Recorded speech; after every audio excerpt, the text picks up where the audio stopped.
Sveiks, sportists! Šajā video es parādīšu, kā izmasēt pēdu daļu. Jo skrienot, pēdas noslogojās un paliek mazāk elastīgas. Nākamajā treniņā mums jau pēdas ir nogurušas un vairs nevar veikt savu darbu. Varbūt jau sāk sāpēt vai arī berst kādā vietā. Tad vislabākais pēdu masāžai ir kaučuka bumba. Var arī šādu te bumbu ar radziņiem pēdai patīkam, vai arī parasto tenisa bumbu. Kā tas notiekās? Sākumā mēs spiežam svaru uz pēdas un masējam, meklējam, kurā vietā ir tā sāpe.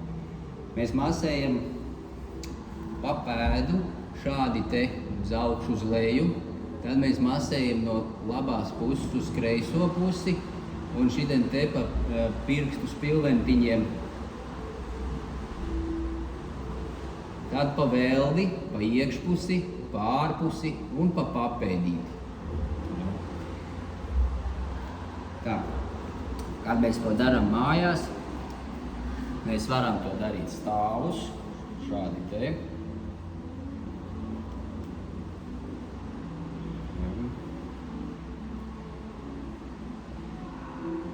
Un varam darīt arī sēdus. Galīgi zemē ne, bet krēslā. Tas uzspiediens būs mazāks. Bet, ja gribam vai lielāks, tad mēs taisam tos stāvus.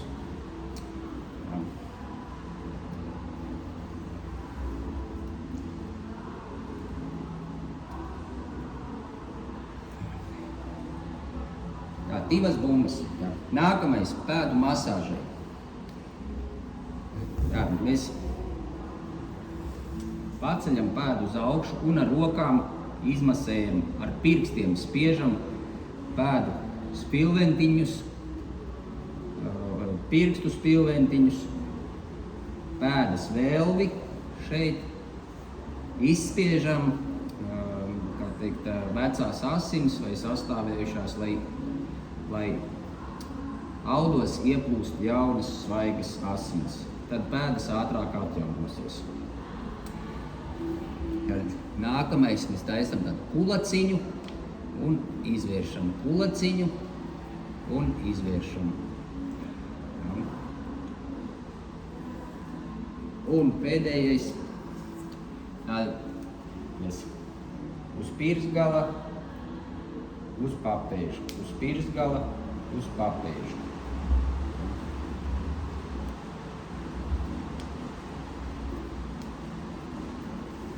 Šādi te mēs vingrinām pēdas katru dienu. It sevišķi šādi te mēs vingrinām pēdas katru dienu. It sevišķi maratonu un skrējēji un tie, kas skrien vairāk. Pēdu masāža ir tas pats, kas zobu tīrīšana. To vajag pierast, darīt katru dienu. Tā ir tāda higiēna skrējējiem. Tad pēdas būs gatavas darbam un treniņi būs efektīvi. Paldies! Tas arī viss šim video. Ejam, meklējam bumbiņu un masējamies. Tā!